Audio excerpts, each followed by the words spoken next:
Boa noite a todos e a todas. Como Hélio, eu quero também agradecer o convite que a Ivana e a Federação me fez de estar aqui hoje, participando deste seminário e podendo dialogar com vocês sobre um assunto tão importante. Os confrades que me antecederam trouxeram aqui muitas informações. Claro que, por exemplo, na primeira apresentação do Jefferson, o que ele provavelmente teve que resumir muito, porque o assunto é bastante complexo, daria um seminário inteiro, né? No mínimo umas 10 horas de conversa. Da mesma forma, o que logo depois, como é que é o nome dele? O Jorge também, o doutor Jorge, né? Da AME, né? Trouxe também da mesma maneira. E agora o nosso companheiro também trazendo aí as informações. Tudo isso, evidentemente, que requer tempo para podermos ir apreendendo tudo isso de uma maneira bastante racional, para que a gente entenda todos esses processos. Aqui agora nós vamos dar uma virada nessa nossa conversa. Nós vamos falar de ação. Eu costumo dizer, quando eu falo sobre esse assunto lá nos centros espíritas, aliás, quando o centro espírita me convida para fazer palestra, eu falo, é para falar sobre o aborto? Estou lá. Eu digo, mas não, podia ser outro. Não, vocês têm muita gente para falar sobre os outros assuntos e talvez nem tanto assim para falar sobre esse tema. Então, se me querem lá, eu coloco essa condição. Pode ser, pode ser. Às vezes é a única palestra no ano naquela casa espírita sobre o aborto. Então, é importante a gente ter consciência disso. E eu costumo dizer que não basta a gente, seja como espírita, como cristão espírita, como cristão, como qualquer outra pessoa que tenha alguma outra, se filia a alguma outra corrente religiosa, dizer que é contra o aborto. Não basta, simplesmente. Não basta também só a gente conhecer tudo isso que foi aqui colocado hoje. É importante? É importantíssimo, porque também se não conhecer, a gente não sabe como agir. Mas há um passo seguinte que precisa ser dado, que é agir, fazer alguma coisa. Sair do nosso conforto, da nossa zona de conforto. E eu sempre digo que este assunto não é um assunto fácil de se lidar. E quando se trata da ação, aí que também fica muito difícil. Então eu quero falar aqui hoje, ao falar de ação concreta, de dois movimentos que nós estamos construindo. E todos dois são importantes e se complementam de alguma forma. Um é com relação à questão do Movimento Nacional da Cidadania pela Vida, Brasil Sem Aborto. Eu não digo isso em todo lugar, mas o Movimento Nacional da Cidadania pela Vida, que não nasceu com esse nome, nasceu como Campanha Nacional em Defesa da Vida, por um Congresso pela Vida, esse foi o mote inicial. Eu tive essa intuição quando eu estava em Salvador, num hotel, e lá pelas tantas, eu ia participar de uma reunião, eu era assessor político do deputado espírita Luiz Bassuma, que vocês devem ter ouvido falar, é um grande militante pró-vida, no campo político, inclusive. E eu iria participar de uma reunião, porque ele ia para a reeleição, a gente queria ele de novo no Congresso, ele era presidente naquela primeira legislatura dele, presidente da Frente Parlamentar em Defesa da Vida contra o Aborto, que em 2005 nós constituímos lá pela primeira vez, e ele assumiu com muita garra esse trabalho. A gente queria a reeleição dele. E fomos, eu era chefe de gabinete dele, assessor político, foi para lá e me chamou, olha, vai lá para ajudar a repensar a nossa campanha. E só para dizer, os espíritas praticamente não votaram nele, é a impressão que se tem na Bahia. E tanto que ele, inclusive, em vez de ter mais votos, ele teve menos votos. Voltou ao Congresso, mas assim lá na rabeira, apesar de todo o trabalho que fez em nível nacional. Bem, aí eu estava nas vésperas no hotel, eu não conseguia dormir. alguma coisa me incomodava, eu não conseguia. Sabe aquele negócio, você deita, não, fica rolando na cama? E eu olhava para a escrivania e parecia que me chamava para alguma coisa. E eu não tinha levado nada. Ali tinha aquela coisa de hotel, aliás, eu tinha a minha agenda. Aí eu levantei, comecei a orar e depois veio uma intuição muito forte, que era o seguinte: nós tínhamos em 2005 feito uma luta muito grande contra a aprovação do PL 1145 de 1991, que propunha a descriminalização do aborto. E vinha de legislatura em legislatura sendo novamente proposto. E naquele ano, 2005, esse projeto estava já muito avançado no Congresso. E foi aí que nós nos mobilizamos, constituímos a Frente Parlamentar, que entre 513 deputados, né, só tínhamos 40 que aderiram, fizemos aquilo tudo. Quando foi em 2006, ano de eleições gerais, eu me perguntava, e agora? Fizemos todo um trabalho durante o ano de 2005, 2006, o que nós vamos fazer? E eu comecei a perceber que não bastava aquela luta interna dentro do Congresso. Era preciso haver mobilização popular. Esse era o entendimento que eu tinha. Que se o povo não se conscientizasse, o aborto iria passar naquela casa. Primeiro na Câmara, depois no Senado e se tornaria lei. E aí então, em 2006, foi quando eu estava lá, em Salvador, nessa noite, e aí me veio toda a estrutura do movimento Brasil Sem Aborto, naquele momento com o nome de Campanha Nacional em Defesa da Vida. Estrutura essa que mantém-se até hoje. Eu vou mostrar aqui. Mantém-se até hoje. E aí nasceu, em 2006, o movimento nacional, que hoje chama Movimento Nacional da Cidadania pela Vida Brasil Sem Aborto. E uma das ações do movimento tem sido, ao longo desse tempo, as marchas. Tanto as marchas nacionais em Brasília, quanto as marchas em vários estados. Aqui em Goiás, inclusive, nós temos um comitê do Movimento Brasil Sem Aborto, que luta com muita dificuldade. Né? Dificuldade não só de ter gente que leva o trabalho, mas dificuldade de levar o povo para a rua. Né? Então, nós estamos agora, em Brasília foi realizada a 12ª marcha, o movimento já tem, portanto, indo para 13 anos de existência, e nos estados também. E o que a gente percebe? É que você convoca a população e não vai nem praticamente ninguém se você considerar o tamanho do país em termos populacionais. A última marcha em Brasília, se tinha lá 2.000 pessoas, é muito. E parece que cada ano diminui. E a gente pergunta, cadê os cristãos na luta em defesa da vida? Onde estão? Porque você olha, não vê os espíritas, um acolá, aqui, acolá, se conhece. Cadê os católicos? Também, se você olhar em termos de volume, os evangélicos, assim, 1 ou 2 contando ali. Então, assim, você vê, aquilo cria uma frustração nas lideranças, porque é um esforço muito grande e não consegue mobilizar. E nós tem essa concepção do movimento como sendo um movimento da sociedade brasileira.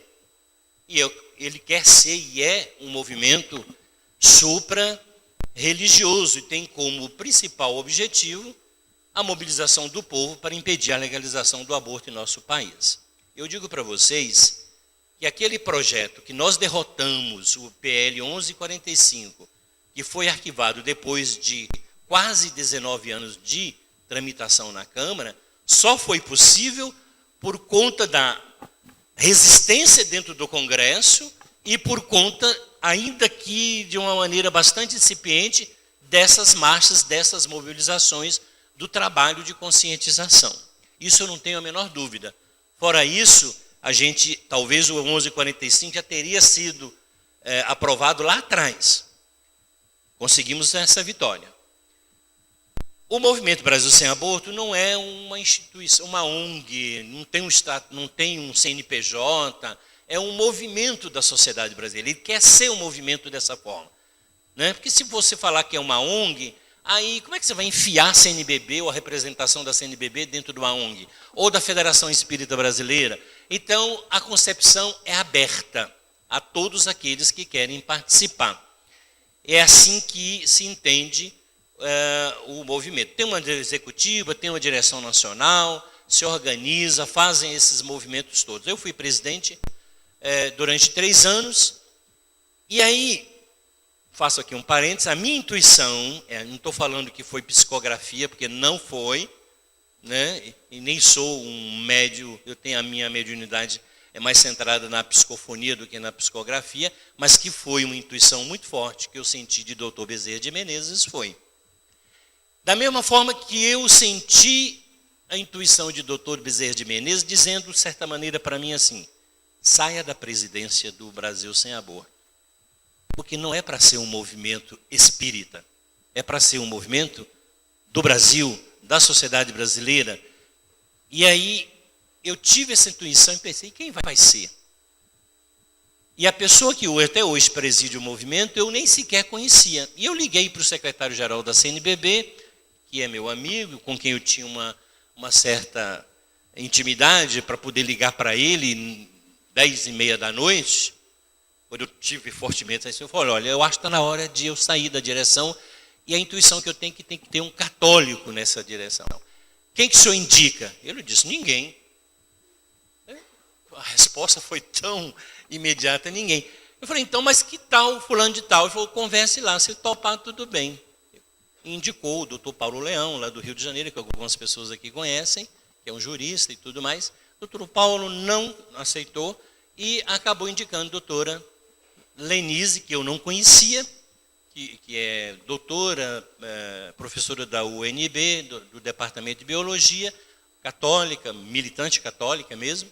E aí eu fui ao buscar. Aí eu liguei para o secretário-geral de novo e disse, o que o senhor acha de doutora Lenise? Ótimo, se ela topar, tem a minha bênção. As respostas eram muito assim. E ao final, ela topou e hoje já está no 3º mandato na direção, porque é uma pessoa que tem capacidade, representa bem e entendeu qual que é a linha do movimento. Aí, essa foi uma foto que eu trago aí da primeira marcha, foi a mais representativa que tivemos em 2007, de lá para cá quase que foi assim, cada vez menor o número de participação, né? Essa da primeira marcha também. Então, assim, esse movimento foi e continua sendo muito importante, mas ele ainda carece dessa capilaridade.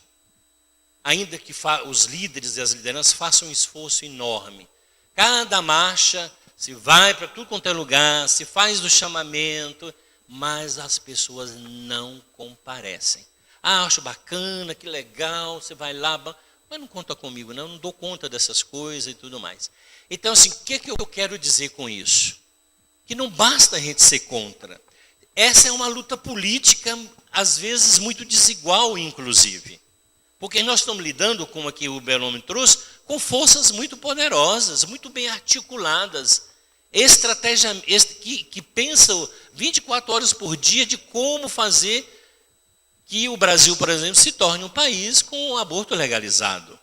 É com essas forças que nós estamos lidando. Então, a gente precisaria também de nos mobilizar, nos articular, ter estratégias bem definidas, conseguir o apoio da sociedade, a mobilização. No país desse tamanho, diz que 70% da população brasileira é contra o aborto. Onde que essas pessoas estão?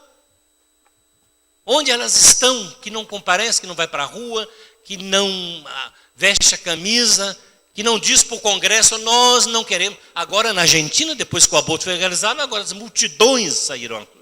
Às vezes, o povo brasileiro possa vir a despertar num momento como esse que nós estamos vivendo, que é muito mais perigoso do que aquele que nós vivemos no Congresso Nacional. Porque no Congresso eram 513 decidindo.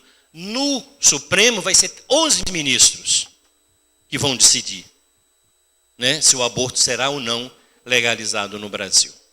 Bem, esse trabalho é muito importante. E qual que é o foco dele? É a luta contra a descriminalização, ou seja, manter o aborto criminalizado no Brasil, conforme consta como aqui o nosso irmão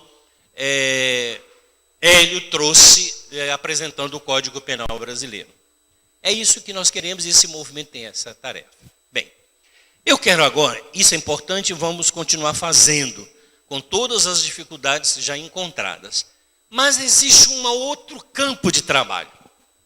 E esse agora, assim como diz o Hélio, eu me sinto muito à vontade. Eu me afastei um pouquinho da direção do Movimento Brasil Sem Aborto, porque eu me senti chamado para essa outra tarefa, que também é grandiosa e importante, e temos que realizar. Eu vou pedir o nosso companheiro lá para colocar o próximo aí, slide. Eu vou falar agora, já está aqui, ele está colocando. Eu vou falar agora de uma outra vertente de trabalho, de um outro campo de trabalho, que é tão importante quanto essa mobilização política popular contra a legalização do aborto. Eu agora falo de salvar vidas do aborto. É uma outra maneira de agir, de sair da nossa zona de conforto e ir ao encontro das mulheres que pensam em aborto. Eu não vou contar aqui, porque não há tempo, e como que o Instituto Vida foi aos poucos se constituindo. Eu até contei essa história hoje nas minhas conversas com a Ivana, que ela não conhecia. Mas não dá para trazer aqui. Eu quero aqui hoje só trazer o seguinte: nós estamos completando 7 anos de existência lá no Distrito Federal. Também é uma casa espírita, como outra qualquer, mas que tem um foco específico. A defesa da vida, da concepção à morte natural. Nós trabalhamos a questão do aborto, nós trabalhamos a questão da prevenção ao suicídio, né? A gente faz todo esse trabalho com aqueles que frequentam a casa, mas também buscamos sair dos muros da casa espírita para atingir a sociedade nesse sentido. E o Instituto Vida, ele tem um pilar importante, que é a constituição da Rede Renascer. A Rede Renascer Espíritas pela Vida, e aí veio esse outro chamamento a mim, e quando isso apareceu, aí sim foi um texto muito inspirado que eu tive, e eu apresentei à época esse texto para César Perry, presidente da Federação Espírita Brasileira à época.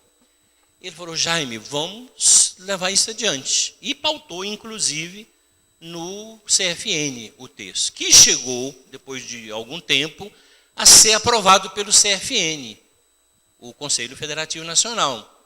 Passou por lá e houve uma discussão, ainda que não muito aprofundada, não sei se Júlia lembra disso, e aí chegou a ser aprovado. Só que ficou naquilo. O mentor espiritual do Instituto Vida, certa feita, numa comunicação, numa mediúnica, ele disse assim: o caminho não é institucional. Esse trabalho tem que atingir o coração e a mente das pessoas. Então, se você, ele não diz com essas palavras o texto, mas traduzindo aqui, se você ficar querendo fazer isso pela via institucional, isso vai demorar muito a acontecer, e as vidas precisam ser salvas, porque o aborto está acontecendo todos os dias nesse país. E aí eu compreendi o recado que foi dado. O que a gente fez? Vamos fortalecer o trabalho aqui, em primeiro lugar, numa espécie de laboratório aqui no Instituto Vida, em Brasília. E aí constituímos a Rede Renascer. O que é essa Rede Renascer? O Hélio falou muito aqui da reencarnação. A nossa casa espírita tem a missão de trabalhar pela reencarnação dos espíritos. Esse é o nosso foco. E como que ele está pensado essa rede, como que ela está pensada? sobre 3 aspectos. Você pergunta assim para mim, como é que você chega a uma mulher que está pensando em aborto? Porque aquela mulher que está pensando em aborto, ela não procura, se ela é católica, ela não procura o padre. Se ela é evangélica, ela não procura o pastor. E se ela é espírita, mas espírita não faz aborto? Faz. Se ela é espírita, ela não vai para o centro e procurar o atendimento fraterno para dizer, olha, eu estou querendo fazer um aborto, quero que vocês me ajudem a fazer isso. Não é assim que acontece. Então ela vai procurar onde? Onde vocês acham que ela vai procurar o aborto? Na clandestinidade. Nos sites que oferecem o aborto. E não são poucos. Na feirinha aqui da Lua, talvez, se vocês um dia quiserem, às vezes, descobrir o feirante que tem lá o Citotec debaixo ali escondidinho. E que uma vez vendeu para uma, que a outra, você vai lá no seu manual da feira, ele tem, vai lá que você vai achar. Ou pelos sites mesmo. Aí nós pensamos, se é assim que a gente vai chegar nessa mulher, pois nós vamos chegar nela. Ou pelo menos em algumas delas. Nós botamos um e-mailzinho. Nosso. Posso te ajudar. @gmail.com. Lá tem tantos outros e-mails de outras pessoas que vendem o Citotec, que oferecem a clínica clandestina de aborto. E algumas delas caem na nossa rede. E aí começa todo um processo de aproximação. Eu estou dizendo isso aqui publicamente, porque está transmitido também, mas o movimento abortista já descobriu essa estratégia e já está atacando essa estratégia, porque elas já nos sites clandestinos dizem, cuidado com os pró-vidas, porque eles têm e-mail também. E uma abortista fez um artigo, publicou um artigo para alertar as mulheres que vão buscando o aborto, cuidado com os pró-vidas. Eles são muito espertos, né? Então, é assim que a gente chega a essa mulher. Então, ela chega na nossa rede. Aí, gente, não adianta você pegar essa mulher e levar para a casa espírita, para o atendimento fraterno, que ela não vai. Primeiro, ela não vai. Ela quer o aborto. E aqui, eu vou dizer uma coisa que muita gente tem criticado a mim. Mas você está usando uma mentira. Porque as nossas atendentes, e hoje o Instituto Vida tem 10 mulheres que fazem o atendimento, ela liga para a gestante e nos diz, eu sou espírita do Instituto Vida, você mandou um e-mail para nós, a gente quer conversar com você para que você não aborte. O telefone desliga na hora. E ela vai de novo para a rede clandestina buscar quem de fato ofereça a ela o que ela está buscando. E o que nós falamos para essa mulher?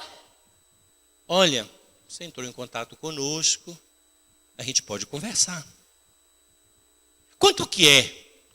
Esse assunto a gente não trata financeiramente aqui por telefone, a gente precisa conversar pessoalmente.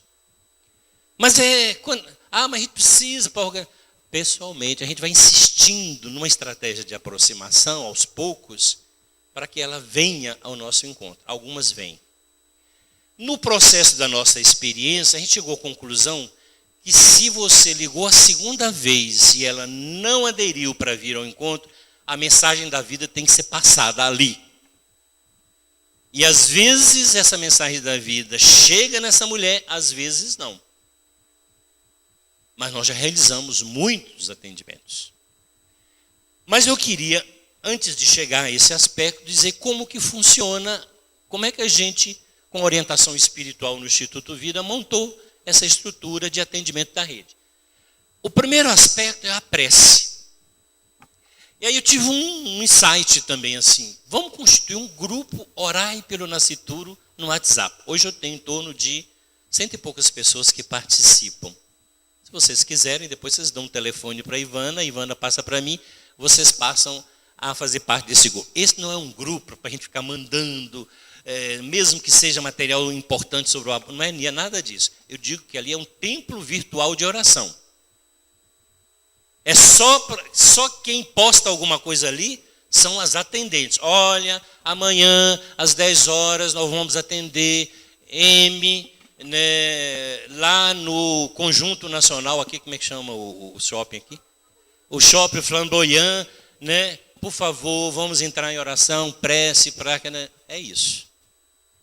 E aí a gente vê lá todo mundo botando as mãozinhas, dizendo que está na sintonia, coisa e tal.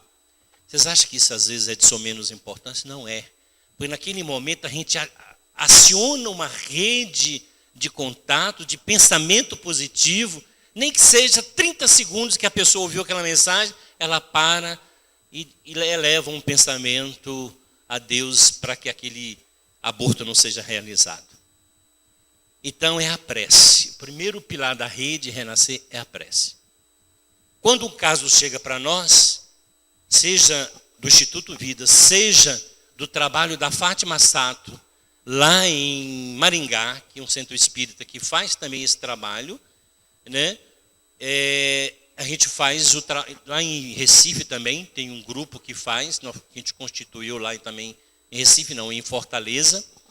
Então, é a prece. O segundo pilar é o atendimento espiritual de desobsessão. O caso chegou até nós, naquela semana, no caso do Instituto Vida, nós temos um grupo mediúnico que faz um trabalho voltado para a desobsessão em torno dessa questão do aborto. A primeira parte é 1 hora para isso e meia hora para que a gente faz, é 1h30 de mediúnica. A outra meia hora seguinte é para os atendimentos da casa, das pessoas que chegam a uma casa em tratamento, ao Instituto. Então, 1 hora a gente dedica a isso. Então, aquele caso vem, a gente coloca na mediúnica, faz o trabalho espiritual inicial de acercar-se espiritualmente da situação de desobsessão daquela mulher. Os espíritos ali, os benfeitores, muitas vezes a gente sabe como funciona, não estou falando para espíritas, né, como funciona, adormecem, afastam momentaneamente aquele obsessor, e às vezes aparece uma pleide deles também, né, ali em torno, e faz esse trabalho, é um trabalho de sustentação da rede. Na sequência vem o quê? O aconselhamento, o atendimento, seja ele presencial, seja ele por telefone, se o presencial não foi possível. E aí vamos então ao que o que é que acontece? Nas redes sociais, no caso aí no WhatsApp, nós temos essa confluência de pessoas. Lá não são só espíritas que fazem, lá eu tenho espírita, eu tenho católico, eu tenho evangélico, todo mundo unido em oração, cada qual na sua vertente religiosa, por aquele caso que nós vamos atender. O grupo chama-se Orai pelo Nascituro. Repito, quem tiver interessado em participar desse grupo, dá para a Ivana, mas já digo que o coordenador desse grupo é bastante severo. Quando alguém começa, bom dia, boa tarde, boa noite, não sei o quê, a gente já logo corta, porque é só para poder fazer o trabalho da oração, que eu chamo de um templo virtual, né? Bem, na sequência, vem aí o atendimento da mediúnica, que eu já falei, né? Então, vamos agora, depois o aconselhamento. No caso do aconselhamento, o Instituto Vida hoje constituiu, tem 5 mulheres, tem uma coisa importante que eu vou dizer aqui, tem 10 mulheres, desculpe, 5 inicialmente, agora mais 5 chegaram, depois de um seminário como esse que nós fizemos lá, na Comunhão Espírita, inclusive, mais 5. 40 pessoas se inscreveram para poder entrar 39 mulheres e um homem. Aí chamamos para o trabalho da capacitação. Das 39 mulheres, o homem compareceu, e que na verdade o homem é marido de uma das mulheres, né? Das que quiseram entrar no trabalho. Das 39, ou dos 40, 25 compareceram. Das 25, 5 delas assumiram o trabalho. Você vê o trabalho de afunilamento que acontece, né? Mas eu estou com 10, eu estou satisfeito com que eu tenho 10. Né? Eu só tinha só 5, nós iniciamos com 5, agora eu tenho 10. Às vezes você tem 3, 4 casos por semana que chega até nós, né? Você tem que distribuir. Agora é uma coisa, não é um trabalho fácil de se realizar. Porque quando a atendente entra na sintonia daquela gestante, aquilo que o Hélio estava falando, os obsessores atuam de uma maneira muito forte. E aí, assim, as nossas atendentes, elas têm consciência disso. Por isso a pessoa também tem que fazer vamos dizer assim, a asepsia espiritual, né? Também tem que se preparar para isso. Há casos, inclusive, que no dia do atendimento surgem 1000 coisas para atrapalhar aquela ida da atendente ao encontro daquela mulher, ou aquela mulher desmarca em cima da hora, ela está lá esperando no shopping, local combinado, a mulher liga, não posso ir agora, não sei o quê, e aí você tem que retomar a conversa para poder tentar garantir aquele atendimento. Não é um trabalho, precisa muito amor, muita dedicação e muita determinação para continuar nele. Então, assim, agora, por exemplo, eu vi uma experiência de que as nossas gestantes estavam ficando muito desgastadas, que algumas delas faziam 2, 3 atendimentos. Você está diante de uma mulher que está pensando em aborto, não é uma tarefa fácil. E qual que é a dinâmica, o espírito com que você vai para lá? Que eu falo que é diferente da mobilização política. Aqui, a concepção é a seguinte: você vai com uma disposição de acolher aquela criatura. Se a nossa atendente vai ao encontro dessa mulher, mas no seu pensamento, no seu coração, no seu psiquismo, já tem uma dimensão de condenação, o atendimento já se perdeu. Ela tem que se imbuir desse acolhimento. Então não interessa fazermos nenhum tipo de julgamento, porque não é para isso que nós estamos ali. Qual que é o nosso objetivo? Salvar aquela vida. Fazer com que ela desista do aborto. Esse é o trunfo que a gente quer alcançar. Você vai chegar com um código penal na cara dela? Não dá. Então a gente vai com o trabalho amoroso, com essa consciência, sabendo que inclusive tem um amparo espiritual ali, para que aquela gestante possa ter as palavras corretas para dizer para aquela gestante. Outra coisa importante. No primeiro momento do atendimento, o esforço da gente é de entender aquela criatura. A pergunta que a gente faz: por que você quer fazer esse aborto?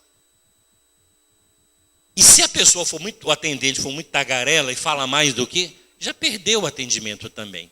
Você tem que ouvir, capacidade de ouvir. Às vezes, há uns silêncios muito dolorosos nessa conversa, porque a mulher também está morrendo de medo, não sabe quem é aquela pessoa, é uma desconhecida. Tem a nossa coordenadora da rede Renascer sempre diz para as atendentes: gente, quando vocês forem ao encontro delas, a primeira coisa que tem que fazer do fundo do coração, chegar perto e dar um abraço nessa mulher. Ela tem que se sentir abraçada, porque ela está ali acuada. Né? É o namorado que quer o aborto, é o marido que quer o aborto, é a família que quer o aborto. Às vezes ela não quer, mas ela está pressionada por uma série de circunstâncias. Se você dá um abraço, ela se desmonta. E ao se entregar naquele momento, essa pessoa começa a falar. Gente, é claro que eu não vou entrar aqui em detalhes, mas tem N casos dificílimos, né? E que a gente tem que ter a capacidade de ouvir sem julgamentos. Às vezes, ao final daquele atendimento, aquela mulher levanta e diz assim: você me enganou. Eu vim aqui buscar o Citotec e você vem com essa conversa fiada, levanta e vai embora. Às vezes a conversa que era para demorar 1 hora durou 15 minutos. Vocês imaginam a frustração das nossas atendentes no início? Saíam arrasadas daquele atendimento, porque o sentimento é que eu perdi, né, o salvamento dessa vida. Então, tudo isso também é um trabalho imenso que tem que ser feito com as atendentes, do ponto de vista psicológico, espiritual e assim por diante. Então, é uma tarefa muito difícil. Eu sei que é difícil. Mas é necessário. A gente tem que encontrar, eu diria, as missionárias da vida que topem fazer esse trabalho com muita dedicação e amor. Bem, vamos agora um pouco apresentar a vocês, rapidamente, que o tempo, como eu estava dizendo, aqui não interessa muito algumas perguntas inconvenientes nessa conversa, né? Os questionamentos não são muito importantes. O importante é ouvir o que essa mulher traz. E aí, na segunda parte do atendimento, eu já estou quase falando da capacitação, mas da segunda parte do atendimento é o importante, que é a parte de você fazer com que ela. Algumas delas levantam, gente, isso aqui é muito importante. Algumas delas levantam e dizem assim, eu vou pensar. Quando ela disse assim, eu vou pensar, você pode sair daquele atendimento que ela vai pensar mesmo. Algumas retornam para dizer, eu desisti. Outras não retornam, mas há a sensação de que elas desistiram. Então é um trabalho muito anônimo. A gente não tem essa pessoa não sabe nem da existência do Instituto Vida e não tem importância e nem precisa saber, né? Bem, eu vou fulminando que eu sei que o horário tá esgotando, né? Ou já esgotou. Mas eu preciso falar disso aqui, ó. Nós no Instituto Vida, o total de atendimentos que realizamos em 7 anos está aí colocado. 352 gestantes nós atendemos nesses 7 anos. 133 desistiram do aborto. Eu costumo dizer no Instituto Vida para todo mundo que se tivesse nesses 7 anos, se a gente tivesse conseguido salvar uma criança do aborto, já teria valido a pena o trabalho. Mas 133 desistiram e, portanto, a nossa taxa de sucesso é de 68%. Aqui eu tenho um gráfico ao longo desses 7 anos, né? Começamos em 2012, foram 12 atendimentos, em 2013, 29, olha em 2014, subiu para 58, e ainda aqui nós éramos apenas 5 gestantes, 5 atendentes, depois caiu para 25, caiu para 18, em 2017 foram 152 atendimentos. E atendimentos que eu falo de casos que chegaram até o Instituto, né? E em 2018, 58. Aqui tem um gráfico, né? Que a gente apresenta aí, né? A parte azul são gestantes que realizaram o aborto, algo em torno de 18%. 44% a gente coloca na estatística de alarme falso, que realmente foi um alarme falso, achou que estava grávida, mas não estava grávida, né? Gestantes que desistiram do aborto, então 38% nessa taxa, nessa estatística aí. Aqui, com a autorização das mães, que algumas delas voltam até a atendente, a pessoa que fez, e manda uma foto. Depois, às vezes, elas não falam mais, mas com uma forma de agradecimento, manda aquela foto. E às vezes, como é que fala isso? Bloqueia. E aí tem a foto dessas crianças, algumas delas, né? Claro, das que foram autorizadas, crianças que renasceram em razão desse trabalho. Bem, gente, era isso que eu queria trazer para vocês. Aqui o tempo é pouco, a gente tinha muito mais do que falar sobre isso. E eu queria finalizar dizendo o seguinte. Eu tenho conversado muito com a Ivana sobre isso. Muitos casos de Goiás chegam até nós. Aqui tem uma pessoa que eu queria conhecer hoje, mas parece que não veio, Valéria Pedroso, que se dispôs a fazer isso. Ela fez alguns, ela é psicóloga, né? Fez alguns atendimentos, nós mandamos, que era de Goiás, aqui de Goiânia, e nós mandamos para cá. Então eu queria fazer um apelo a vocês. Eu sei que isso é uma questão de chamamento, né? É uma questão de chamamento. Mas as pessoas principalmente mulheres, que eu falei com a Ivana hoje. Esse não é um trabalho, não é Marisa não, mas é de mulher para mulher, né? É de mulher para mulher, não é assim a propaganda da Marisa? Eu não estou fazendo propaganda da Marisa aqui não, mas é um pouco isso mesmo. Porque às vezes que eu, por exemplo, fiz um único atendimento, foi um desastre total. Não é conversa de homem falar para uma mulher que está pensando em aborto. Elas têm dificuldade de falar disso para uma outra mulher. Para um homem, então, é onde... sem falar que o medo é aquele homem. Será que é um delegado? Será que é a polícia? Será que é isso e aquilo mais? Então, gente, as pessoas que se sentirem chamadas a esse trabalho, a Ivana está muito interessada, né, Ivana? Então, procurem a Ivana e a gente vem aqui e faz uma capacitação de um tempo maior de como fazer esse trabalho, né? Eu costumo dizer que mesmo não basta ter também só boa vontade, é preciso ter um perfil para isso, né? É preciso ter um perfil para fazer esse trabalho. Mas é importante primeiro ter o desejo, a vontade de realizar. Depois a pessoa mesma, nós tivemos alguns casos de mulheres que começaram a dizer, eu não dou conta, porque às vezes sofre muito nesse processo, não dá conta. Teve uma que adoeceu, inclusive, porque ela não dava conta, cada vez que ela não conseguia, que a mulher desistiu, ela sofria demais com isso. Então, assim, é preciso ter um perfil para fazer esse trabalho. Mas está aí um desafio. Eu tenho conversado muito com a Ivana, falei, gente, vamos constituir a Rede Renascer no estado de Goiás. O ideal é que a gente tivesse um atendente em cada município, porque o aborto acontece tudo quanto é canto, né? O ideal é que a gente tivesse um atendente em cada município. Tem um caso, a mulher chega na rede, um caso, uma mulher lá, não conheço os municípios aqui, mas lá do interior, de Uruaçu.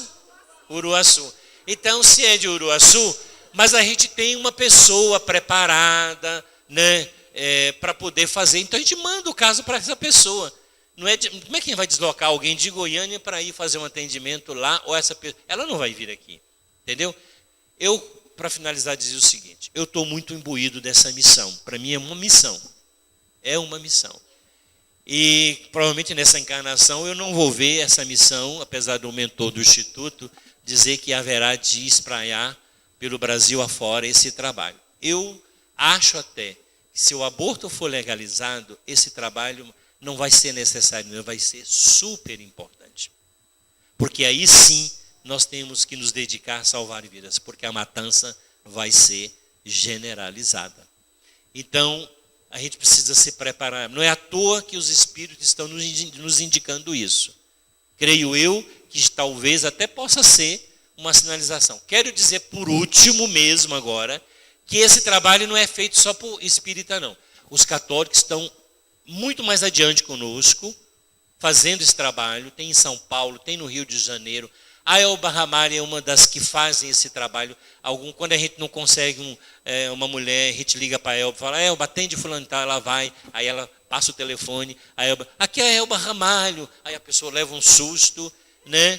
Mas Elba me ligando, aí ela começa, aí ela faz tudo. E ela é maravilhosa nesse trabalho. Tem feito e assumiu essa tarefa também. Então, assim, que Deus nos abençoe, nos dê força para que a gente possa seguir adiante. E fica aí o apelo. Procure a Ivana e, quem sabe, a Rede Renascer Espíritas pela Vida se constitui também no estado de Goiás. Muito obrigado, que Jesus nos abençoe.